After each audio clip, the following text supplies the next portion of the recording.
Buenas tardes a todos. Muchas gracias por estar presentes. El motivo de nuestro encuentro es recordarlo al Chango Díaz, ¿no es cierto? Yo una sola palabra voy a decir. Un año atrás, en la esquina de Rodríguez Peña, ¿no es cierto? Acá Rodríguez Peña venía a Alvear, después de una reunión, yo le digo, yo quiero que seas mi vicepresidente de la academia. Él me dijo, yo soy tu vicepresidente, pero si soy tu vicepresidente, no para que después me ande cambiando. Si vos te comprometés a que soy tu vicepresidente, yo acepto. Por supuesto, así fue. Y el año que trabajó conmigo realmente hizo un trabajo excepcional. Y realmente muchas veces en ese año lo he recordado con cariño y con necesidad, ¿no es cierto? Porque realmente fue un hombre que tenía todas las virtudes. Bueno, yo no tengo que hablar. Le voy a dar la palabra primero a Marita Carballo, que además de ser académica, lo ha conocido a Díaz y yo me animaría a decir, ha sido amiga de Díaz.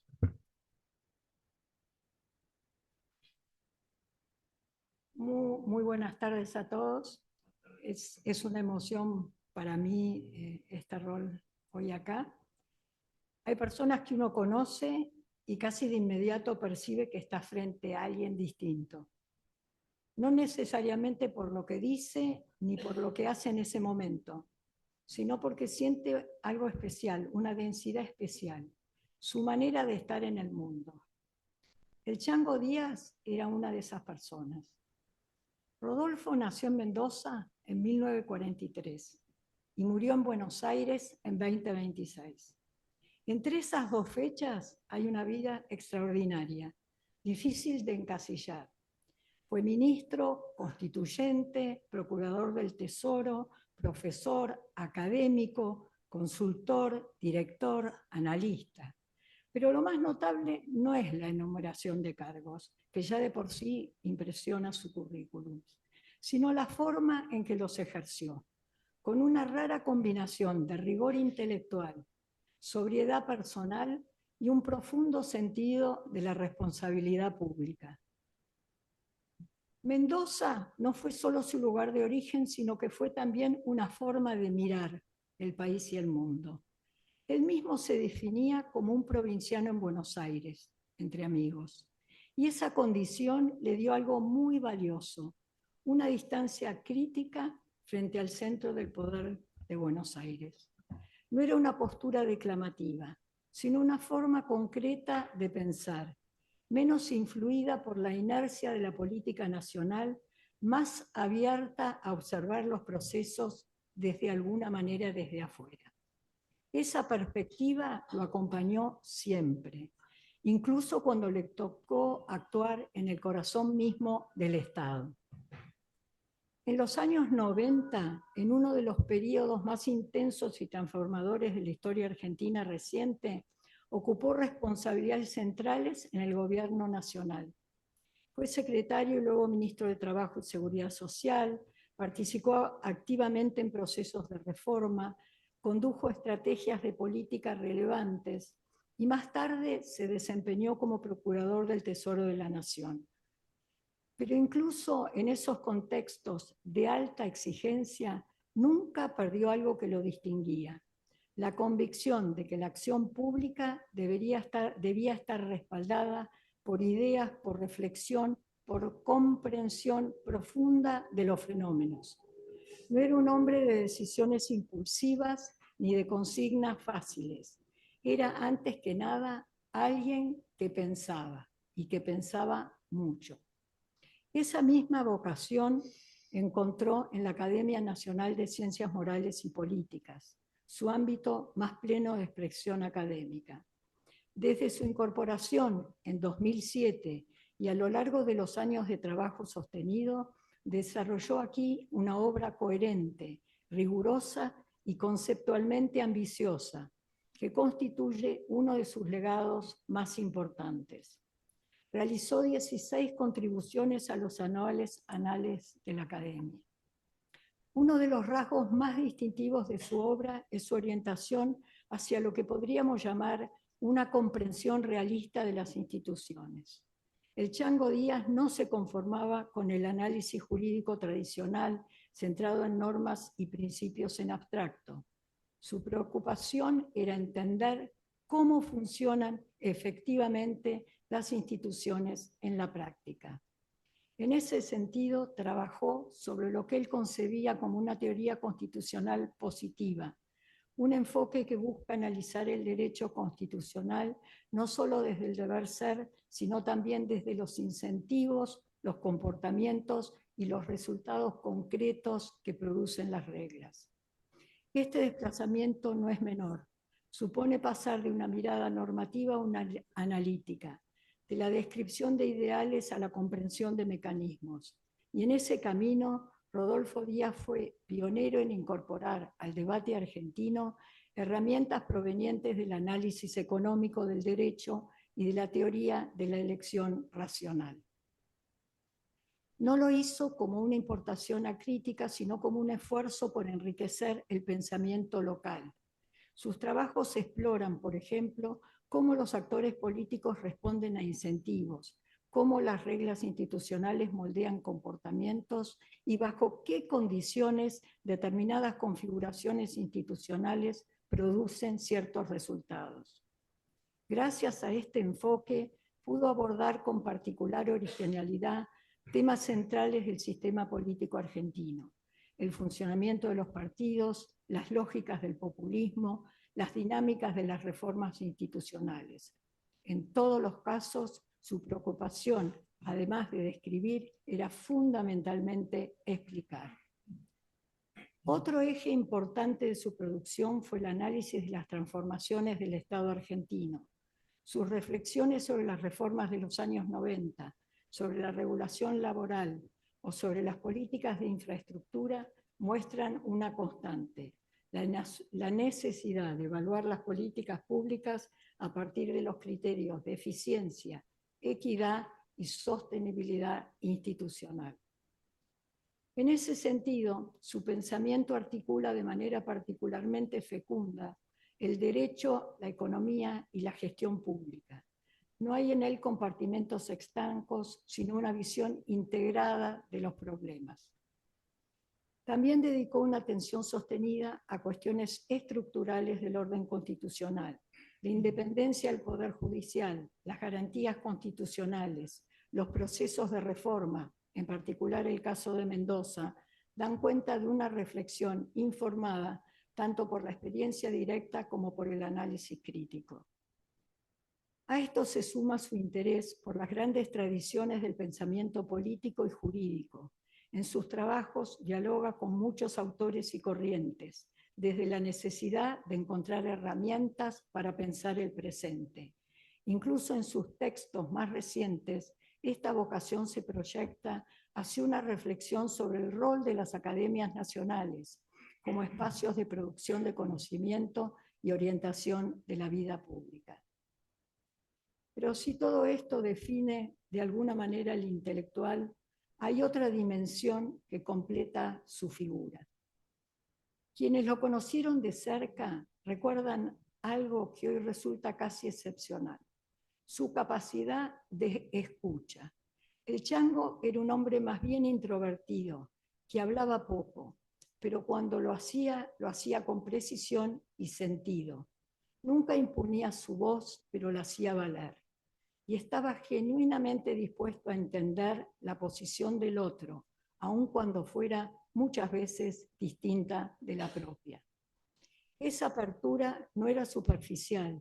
Incluso en ámbitos donde predominaban opiniones y posiciones diferentes a la suya, aún así lograba generar respeto y diálogo siempre. Discutir con él era enriquecedor, porque nunca buscaba ganar las discusiones, sino mejorar la comprensión del problema. Tenía además una cualidad para mí poco frecuente, que es la capacidad de reconocer a los otros. Era muy raro ver al Chango criticar a alguien o descalificar a alguien. Por el contrario, tendía a ver siempre en los demás cuáles eran sus virtudes, valorar cualquier aporte que hicieran o construir vínculos desde el respeto. Su humor, sutil e irónico, aparecía en los momentos justos, aliviando tensiones sin banalizar los temas. Y su discreción, que creo era deliberada, fue siempre parte de su identidad. En un país donde la visibilidad muchas veces se confunde con la importancia, él eligió otro camino, el de la consistencia silenciosa. También en el plano personal dejó huellas profundas. Las relaciones que construyó a lo largo de décadas. Acá veo varios Eisenhower Fellows, desde su experiencia como Eisenhower Fellow hasta su trabajo en distintos ámbitos profesionales e institucionales, estuvieron siempre marcadas por la confianza, la lealtad y una amistad sostenida en el tiempo. Esa confianza era resultado de cómo él era, confiable, generoso, sin dobleces, un amigo al que se podía recurrir, un colega con el que daba gusto trabajar, alguien que transmitía, incluso en los momentos muy difíciles, una serenidad poco común. Esta combinación de rigor intelectual, experiencia en la gestión pública y calidad humana es lo que hace difícil reemplazar figuras como la suya. Entre esas relaciones sostenidas en el tiempo estuvo también nuestra colaboración profesional. A lo largo de los años trabajamos juntos con el Chango en estudios de opinión pública diferentes y esa experiencia compartida ilumina algo que ya mencionamos, pero que quiero subrayar desde otro ángulo: el interés genuino, casi constitutivo, por lo que la gente piensa. Solía visitar mis oficinas para que le contara siempre cómo iba la cosa, qué es lo que le pasaba a la gente, qué quería, qué necesitaba. Los datos de opinión pública no eran para él cifras abstractas, eran voces, y él era ante todo alguien que sabía escuchar esas voces. Esa colaboración fue fructífera en varios planos: el político, el académico, el empresario, porque él llegaba a cada uno de esos contextos con la misma pregunta de fondo: ¿qué está pasando realmente? ¿Qué piensan? ¿Qué sienten? ¿Qué esperan las personas concretas? Esta pregunta, repetida con rigor y humildad a lo largo de décadas, es también parte de su legado. El Chango fue, en el mejor sentido del término, un puente entre el conocimiento y la acción, entre la academia y el Estado, entre la teoría y la práctica. Supo trasladar saber técnico a la gestión pública sin perder ni el rigor ni el sentido político.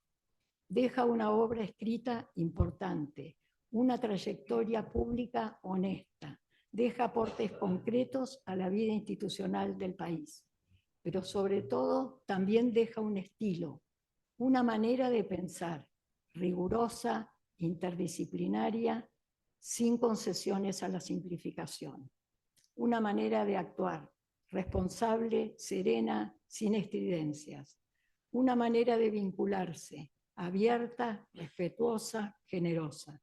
Quienes tuvimos la suerte de conocerlo, sabemos que más allá de sus logros, lo que permanece es eso: la huella de una inteligencia al servicio de comprender y de aportar, nunca de imponerse.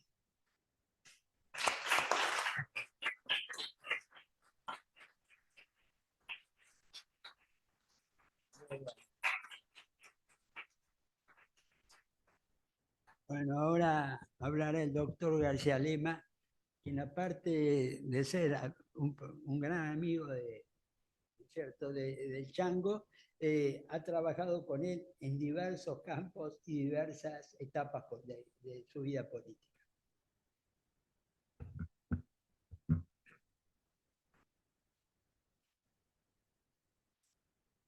Señor presidente, señoras y señores académicos y sobre todo miembros de la familia que están, de Rodolfo Chango Díaz, que están aquí presentes.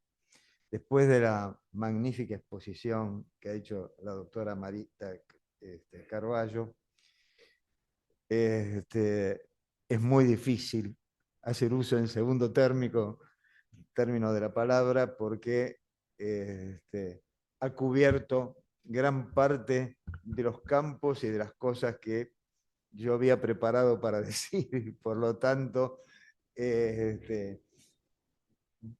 voy a tratar de irme echando algunos elementos nuevos. Una de las primeras cuestiones que he tenido que resolver interiormente, es decir, ¿a partir de qué momento lo conocí a Rodolfo Díaz? Cosa que, digamos, no he podido reconstruir el momento en que lo conocí antes de un acontecimiento que voy a narrar en las palabras que siguen, que precisó una fecha bastante alejada en el tiempo, en donde sí tuve un contacto personal en Mendoza,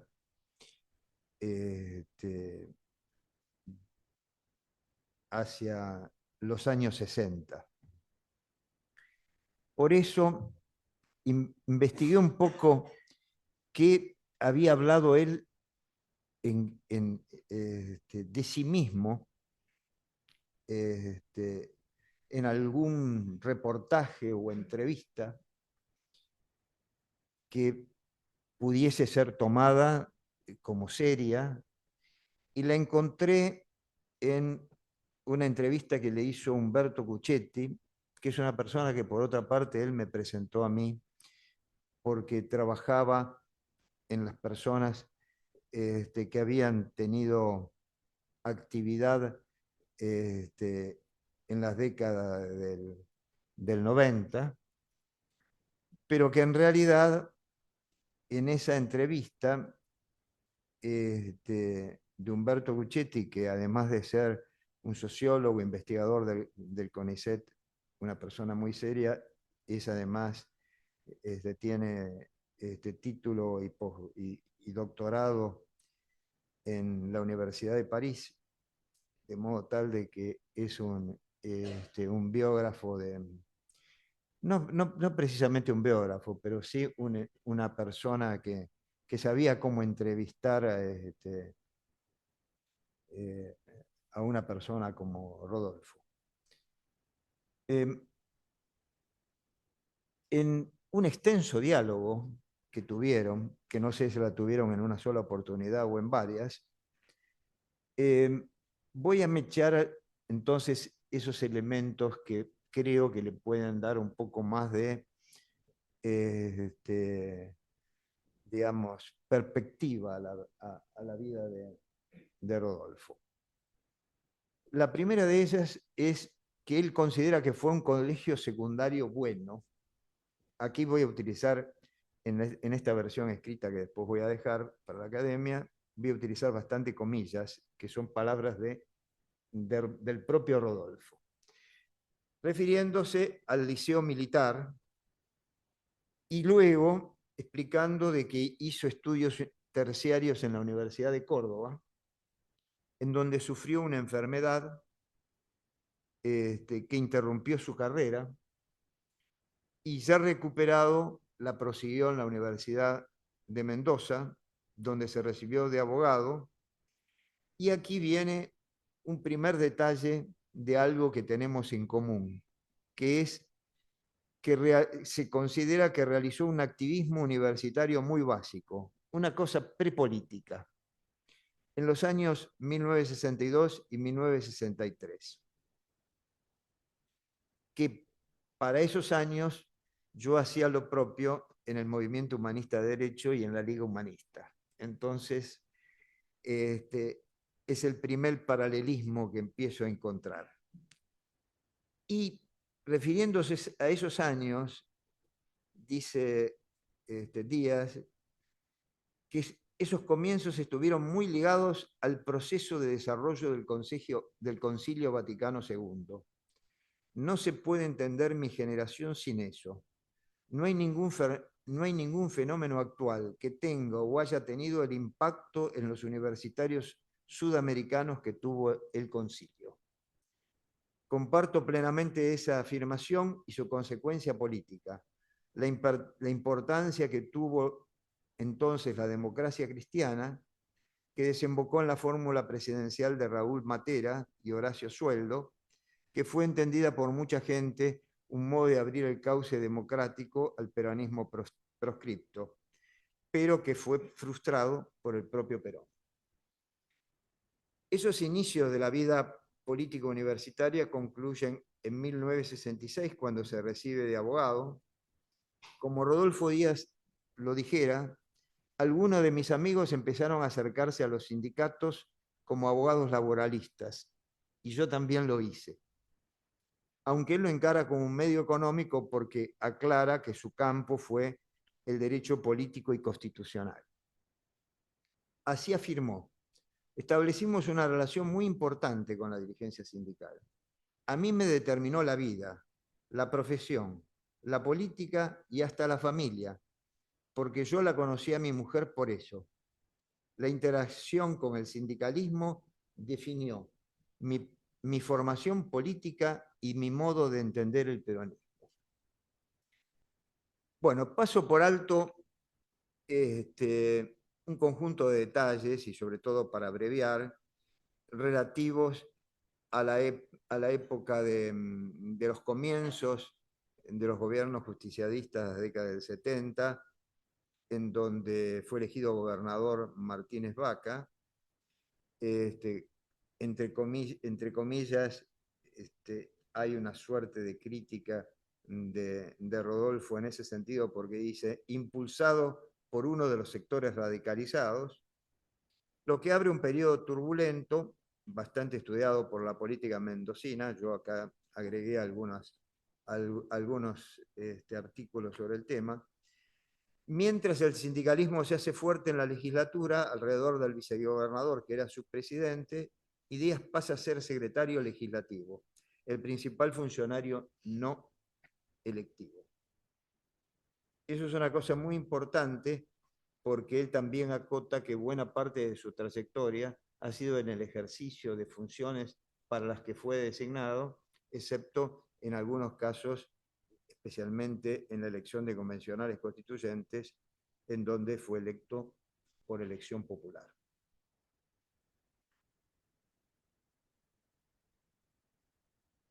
Con motivo de esas actividades, y que yo había empezado a escribir algunos artículos en el Cronista Comercial sobre la reforma de la Constitución Nacional en 1974, me invita, junto con mi señora, a participar de un evento en la Universidad de Mendoza y al día siguiente de un almuerzo en el Hotel de Potrerillos. Y aquí es donde puedo ubicar la fecha de 1974, porque conversando con ella recordamos de que hacía poco tiempo que había nacido nuestro primer hijo. Lo habíamos dejado con mi suegra para poder acudir a este evento. Y tengo además grabado en mi memoria, porque al volver hacia la ciudad de Mendoza fuimos envueltos en una gran tormenta de nieve, que en realidad empezó a caer en Potrerillos y bueno, nos acompañó todo el camino. Y tanto Rodolfo como mi señora, como yo con la mía, corrimos un gran riesgo al momento de tener que circular y salir de un puente sobre el abismo, que pudimos sortear por el gran conductor de auto de montaña que era Rodolfo, y que pudo hacer una maniobra muy peligrosa. Y creo que haber pasado ese momento de especial peligro juntos cimentó una amistad que se mantuvo en varios periodos a lo largo de nuestras vidas.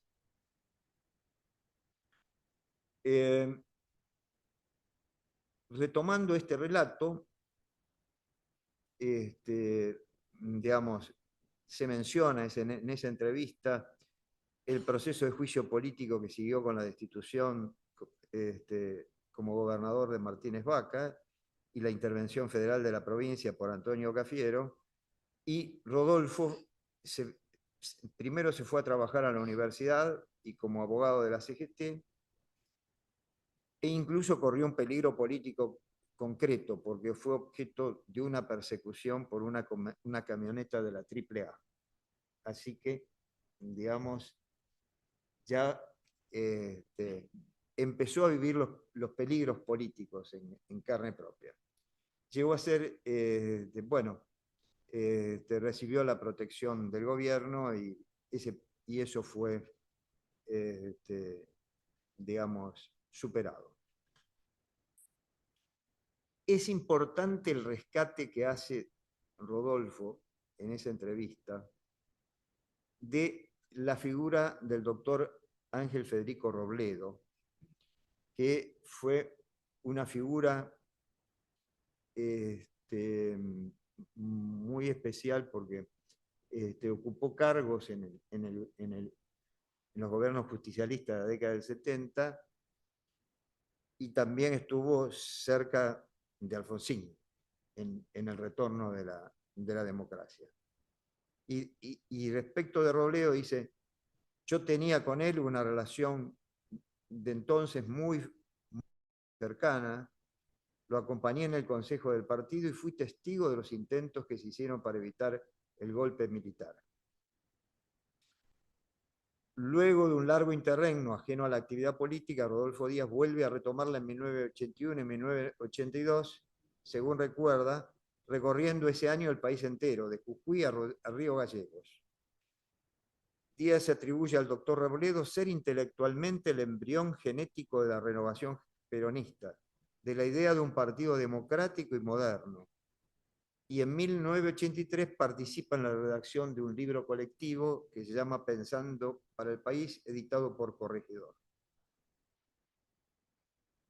Y es muy importante la reflexión que utiliza para cerrar esa época y que yo comparto totalmente.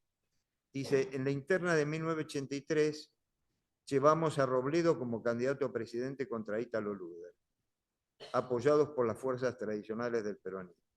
Robledo perdió con Luder, Luder perdió con Alfonsín, el peronismo perdió una elección sin proscripciones por primera vez en su historia. Probablemente si hubiéramos ganado en 1983, la renovación no habría existido nunca, por lo menos no como finalmente existió. Esto me parece muy importante por la concepción que tenía Rodolfo de lo que eran las instituciones y de lo que eran y debían ser los partidos políticos, y quizás si hubiéramos tenido un poco más de éxito en esos momentos que atravesamos, habríamos llegado antes a un proceso como la vida democrática que, a pesar de todas las dificultades, seguimos viviendo. Yo, digamos, había en esta exposición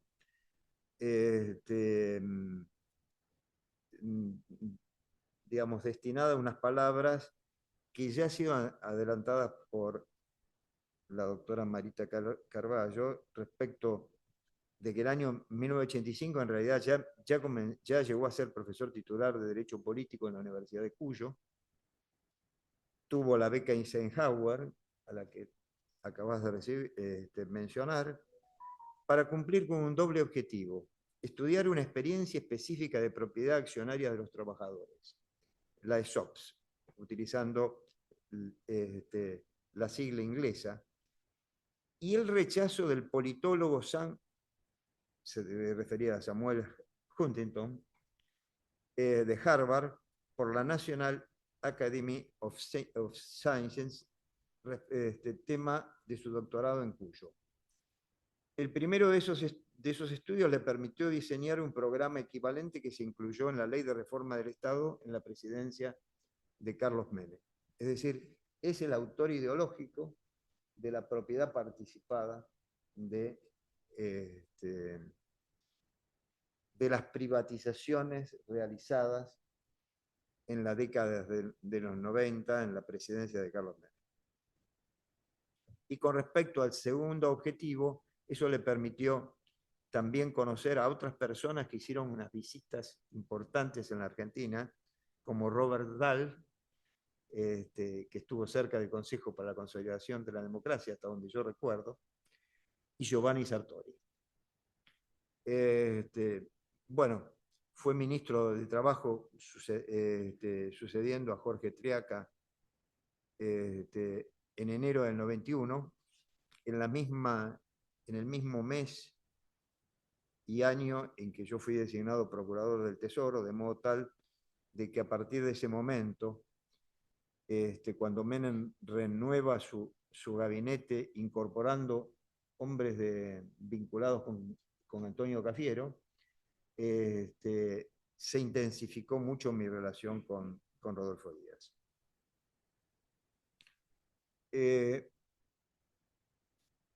Voy a hacer algunas reflexiones finales respecto de la concepción de Rodolfo Díaz respecto de la reforma de 1994. Porque él empieza a trabajar en ese tema en la campaña electoral, porque ya se había alejado del Ministerio de Trabajo a fines de 1993 y empieza a, digamos, trabajar sobre ese tema en la campaña electoral de 1994 del justicialismo. Rodolfo recuerda estas situaciones en un acto que se hizo en la Procuración del Tesoro en 1994, en donde tuvimos la suerte de compartir panel, titulada Reflexiones a 30 años de la Reforma Constitucional de 1994. Y me parece, digamos, un texto que yo he resumido y que a lo mejor al resumir he dejado de lado algunas cosas.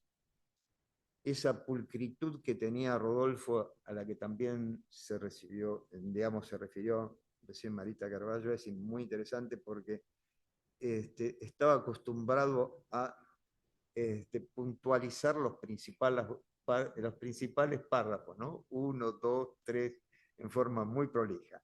Yo voy a hacer algo mucho menos prolijo aquí para hacer una especie de síntesis. Pero, a ver, quiero rescatar algunas afirmaciones de Rodolfo, porque, digamos, expresan su experiencia y lo que ha recogido de ella 30 años después. Dice, la Convención Constituyente fue una experiencia extraordinaria de convivencia democrática, estímulo intelectual e intensidad política. Expresó él que el esfuerzo constitucional es una práctica social que consiste en convertir relaciones políticas, que son relaciones de poder, en relaciones jurídicas, que son relaciones de derecho. Y mediante esa conversión, someter el poder al derecho. De eso trató nuestra Convención de 1994, que me parecen unas reflexiones magníficas. Después señala de que, digamos, rebate un poco la idea de que esa reforma estuvo centrada en la reelección del presidente Menem, y lo hace señalando que hubo 3 consensos que funcionan como paradigma, utilizando un concepto de paradigma muy interesante, señalado como conjunto de supuestos, instrumentos, técnicas y aún creencias que funcionan como referencia en común de un determinado colectivo intelectual. Es un conjunto de compromisos entre los miembros de ese colectivo que provee los criterios para determinar qué problemas pueden ser abordados y qué métodos son legítimos para tratarlos. Esto me parece también de una gran importancia institucional. Y refiriéndose al cuarto parámetro, es decir, salteo los tres anteriores, dice, la Constitución reformada ha sido capaz de producir un bien público, entre comillas, de extraordinario valor que proyecta hacia el régimen político. Es la legitimidad política de la Constitución la que sostiene la democracia argentina, afectada por debilidades bien conocidas. Y por ello, como convencional nacional constituyente, mandato cumplido, me siento especialmente orgulloso. Es la mejor expresión de lo que yo también siento respecto de esos años. Simplemente quiero agregar a la mención que ya hiciste del libro Prosperidad y Ilusión, las reformas de los 90 en la Argentina.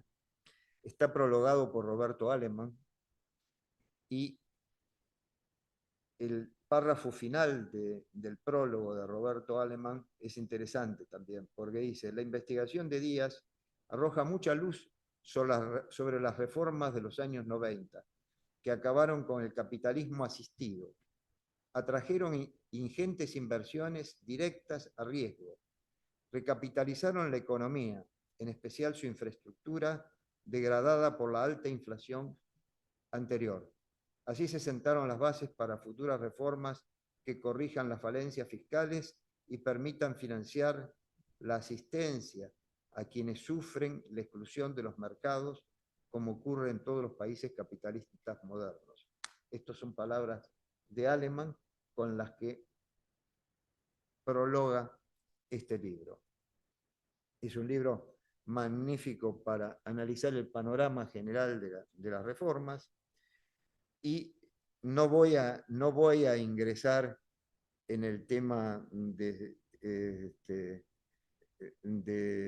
su cuestionamiento al modelo burocrático autoritario y el modelo de la relación entre derecho y economía, pero sí voy a reivindicar de que dentro de ese dualismo entre derecho y economía, Rodolfo, digamos, se pronuncia a favor de la importancia de la política y de las instituciones políticas. Y el último libro que voy a hacer una brevísima referencia para terminar es El Derecho de los Hidrocarburos, publicado en el año 2023, que es una obra magnífica, no solamente porque tiene mucho que ver con la época que estamos viviendo, es decir, esta gran importancia que tiene las inversiones en materia de petroleras y de gas, que la trata en un libro muy extenso, sino porque, digamos, explica, digamos, la incorporación en la Constitución de cómo se incorpora la propiedad de los recursos naturales para las provincias, pero luego señala que no alcanza esto, porque vienen los procesos interpretativos y las regulaciones posteriores, etcétera, y que eso ha generado una situación muy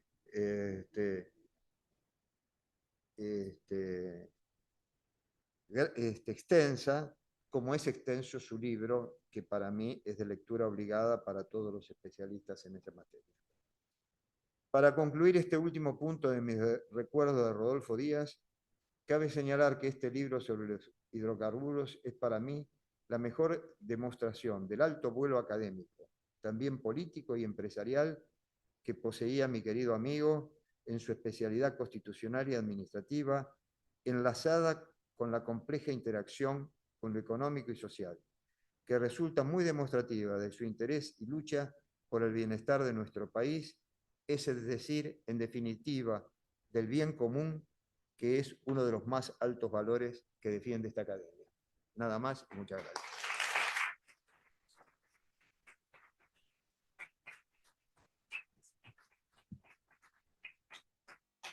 Para cerrar el acto, vamos a escuchar la palabra del senador Eduardo Menem. quien no puede venir, no puede estar presente porque está en La Rioja, ¿no es cierto? Pero no quería dejar de estar presente, ¿no es cierto? Entonces yo los invito a que lo escuchemos a Eduardo Menem.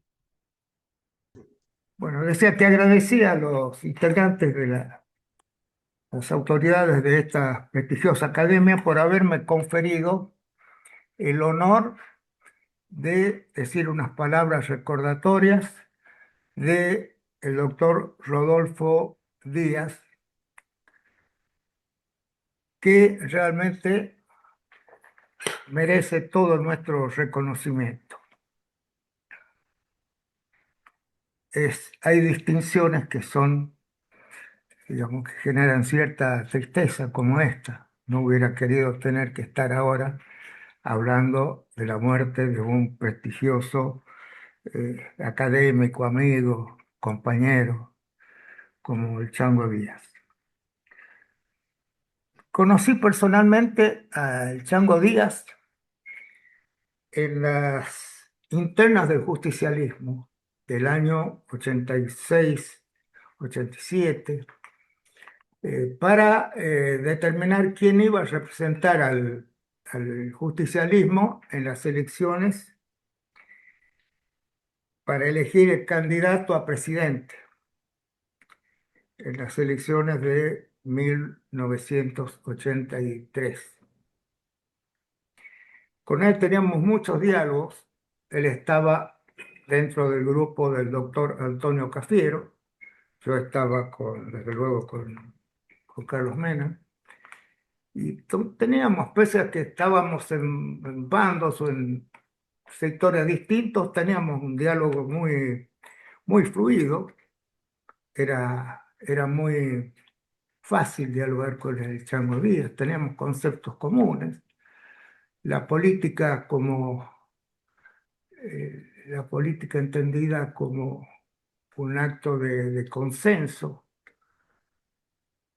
como algo arquitectónico, no agonal, y muchos otros conceptos que después con el tiempo se fueron desvirtuando en nuestro país. Pero con él podíamos hablar.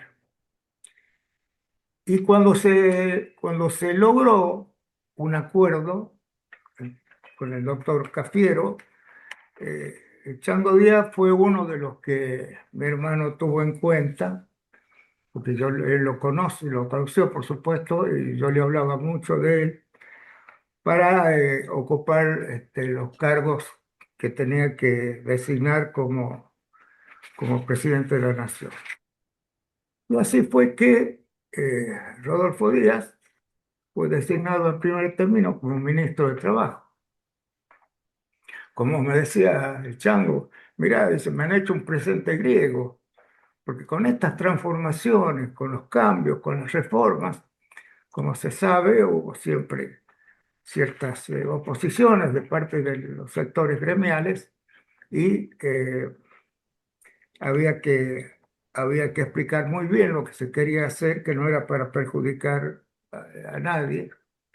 Y como bien lo recordó alguien, lo de la propiedad participada fue uno de los elementos que se tuvo en cuenta, aportado entre otros por el Chango, para beneficiar a los obreros en estos cambios que se producen.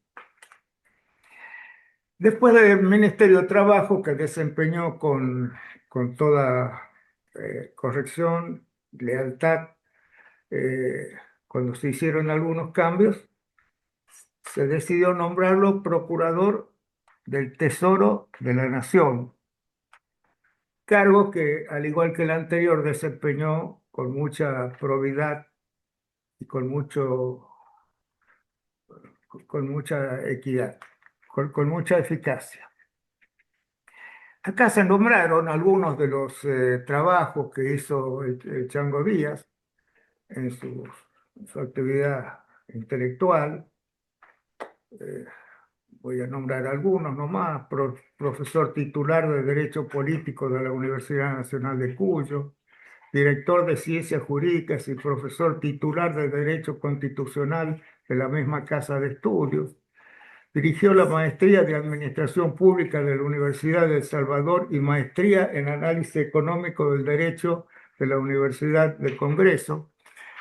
Quiero destacar la importancia que tenía para el Chango Díaz la relación entre la parte económica y la parte jurídica, ¿no? Cómo estaban vinculadas y se ocupaba muy bien de enseñarlo.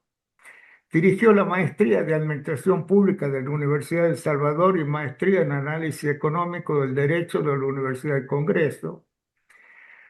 Research Fellow de la John Kennedy School of Government de la Universidad de Harvard, Yale, del Weather Center for International Center for International Affairs, profesor titular de Derecho Político de la Universidad Nacional de Cuyo y Fellow de la Universidad de Harvard, en cuyo transcurso realizó uno de los estudios más serios, más profundos sobre la presidencia del presidente Menem. Él la siguió de cerca desde el principio y fue uno del que yo diría que el que mejor la explicó, porque la siguió de cerca, porque la estudió con mucho interés y con la capacidad del hombre observador, del hombre que reflexiona, que estudia. Así Prolog hace ese libro llamado Prosperidad o Ilusión, del cual ya se hizo mención, publicado en el año 2002 por la editorial Abaco, y como aquí se dijo, con la titularidad, con la participación de Roberto Aleman en el prólogo del libro. Ahí señala todas las virtudes y todos los errores, posibles errores cometidos durante los 90. También hizo una comunicación aquí a la academia, donde explica en forma resumida la reforma de los 90, donde la resume en forma realmente magistral. Además fue autor de numerosos trabajos, no lo vamos a mencionar porque además muchos de ellos ya han sido nombrados. Sí destaco uno que se llama El empleo, cuestión de Estado. Realmente estoy de acuerdo en que es una cuestión de Estado. Él lo apreció más que nadie. Y también la reforma del Estado y políticas de infraestructura en la Argentina actual. Por otro lado, el doctor Rodolfo Díaz tuvo una destacada participación como convencional por la provincia de Mendoza en la reforma de la Constitución Nacional de 1994. Él, por cierto, fue por el Partido Justicialista.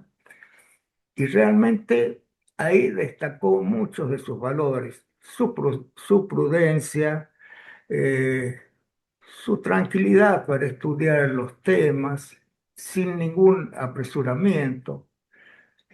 Cuando hablaba el Chango, hablaba con autoridad moral y se respetaba su palabra. Hubo un hecho que recuerdo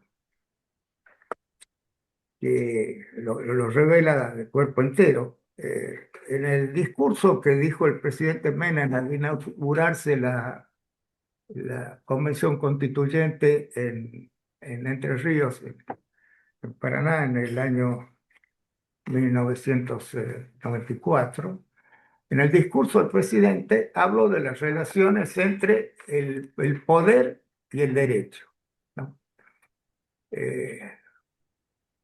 Algunos, digamos, opositores a la reforma, opositores políticos, en fin, salieron a decir que había seguido la teoría de Carl Schmitt en cuanto subordinaba el derecho al poder del Estado.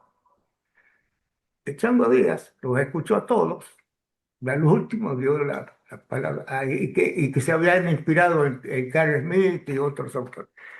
Chango Díaz los escuchó y pidió la palabra para decir, señores, ustedes están equivocados. La frase que pronunciara el doctor Menem en su discurso no es ni de Carl Smith ni de ninguno de sus otros autoritarios, sino que es de Maurice Duvergier, el famoso autor francés. Ese era el carácter que tenía Díaz. No hacía gala de sus conocimientos, pero sí ponía las cosas en su lugar cuando había que ponerlas.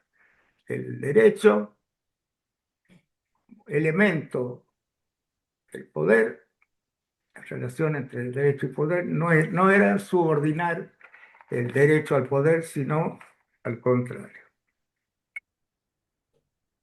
También en sus intervenciones en la Convención Nacional Constituyente se le asignó hablar en nombre de la mayoría sobre un tema muy caro a los intereses de los convencionales, que era el de las garantías de los derechos.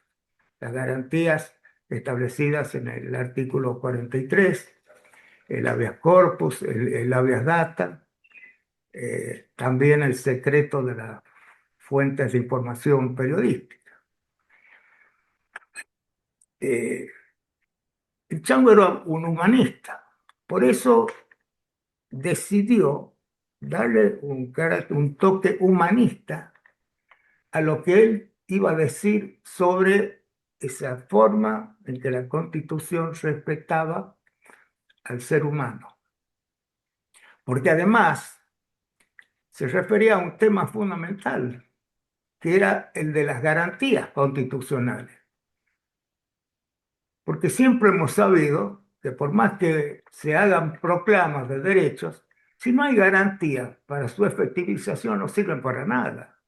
Esto lo decía en su visita aquí a Argentina cuando lo recibí a Mandela en el Senado de la Nación. Él dijo esas palabras. La democracia es una cáscara vacía si no tiene un contenido social que atienda a las necesidades fundamentales del hombre. Entonces, el Chango dijo unos párrafos que los voy a leer, porque realmente se refiere desde el punto de vista filosófico a lo que esto significa, en lo que hace a la esencia de la democracia argentina, plasmada en nuestra Constitución Nacional en la reforma de 1994. Decía el Chango, una persona, esto está en el libro de sesiones, ¿no? Decía el Chango, una persona a la cual nadie puede negarle el derecho de ser sí mismo, un ser humano cuyo reconocimiento empiece por permitir decir qué es, que uno es uno y afirmar la identidad metafísica de cada uno diciendo yo soy yo. Es lo que define a cada uno, tiene el derecho a que se respete su existencia. Cuando la persona dice yo soy yo, estamos hablando de mí, de tú, de un adjetivo posesivo, porque esa es la persona que cada uno es. Debe ser posible que uno pueda decir no solamente yo soy yo, sino que pueda decir yo soy mío y pueda afirmar su propia identidad metafísica de sí mismo. Cuando se me respeta mi identidad, estoy exigiendo ser reconocido como otro igual. Pero cuando se me respeta el yo soy mío, cuando se respeta la propiedad metafísica de cada uno de nosotros sobre nosotros mismos, estamos exigiendo el reconocimiento de nuestra propia libertad y dignidad. Este es el humanismo que tiene la cláusula que explicaba también el Chango Díaz. Yo soy yo y existo. Como soy mío y no le pertenezco a nadie, soy un ente único, irrepetible y libre que tiene el derecho de ser respetado. Fue tan buena la locución de Díaz que yo recuerdo, yo estaba presidiendo la convención en ese momento, esa magna asamblea, que mucha gente le hizo el corralito que se suele hacer para felicitarlo por sus palabras, por todas sus expresiones, ¿no? Realmente su discurso adornó a la Convención Constituyente de 1994. A partir de los contactos políticos, se creó una relación de amistad y simpatía con el Chango Díaz, al punto tal que le pedí que me prologara el libro, el último libro que escribí, que se llama Mi hermano el presidente, y él no solo aceptó prologarlo, sino que además aceptó presentarlo. Cuestión que para mí era importante porque era quien lo había conocido personalmente, había estado en ese gobierno y sabía de qué estaba hablando. Y tuvo una ocurrencia al presentar el libro de, de finalizar el prólogo con estas palabras. En la historia argentina no hay otro ejemplo de una relación política entre hermanos de esta envergadura, aunque no puedo dejar de advertir sus notables similitudes con el vínculo del presidente John Kennedy con su hermano Robert. Esto ya lo había manifestado también otra vez y ahí lo dijo públicamente. Roberto Díaz ocupó muchos cargos que acá se mencionaron, muchos trabajos, es un intelectual de primera, medido, discreto,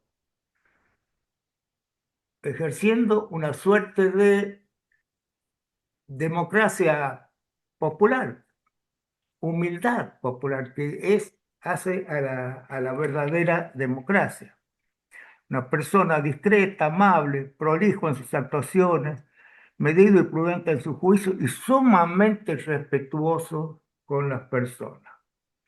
Rescato sus valores como hombre de bien, su humildad y su solidaridad, tanto como sus compañeros como con sus adversarios, valores que a veces se suelen olvidar en el fragor de las luchas políticas. Su sencillez y humildad eran acordes con el sobrenombre de Chango, con el que todo el mundo lo llamaba o conocía, y seguirá siendo Chango en el recuerdo y en el corazón de todos sus amigos, de a quienes tuvimos la suerte de conocer. Cuando uno le toca dirigir unas palabras, cuando muere un ser querido o un amigo, suele a veces plantearse, a veces inconscientemente, frente a la inmovilidad, al silencio, si esto es todo lo que uno vive, si hay una vida o si hay otra vida. Por supuesto, este es un tema que se viene discutiendo desde hace tantos años, pues producto de especulaciones filosóficas de todo tipo, de Epicuro que decía que hay una sola vida y otros que decían que hay más de una, y Joaquín B. González, que decía hay una sola vida porque la vida es del reino natural y no puede desaparecer. Y tomando esa posición de mi ilustre comprovinciano, en su obra magnífica, Bronce y Lienzo,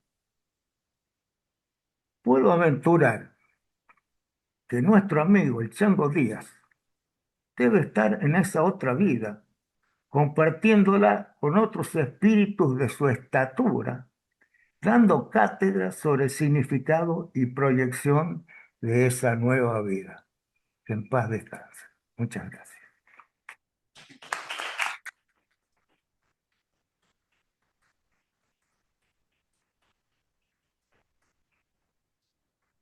Con las palabras de Eduardo Menem damos por finalizado este acto y muchas gracias a todos ustedes por acompañarnos.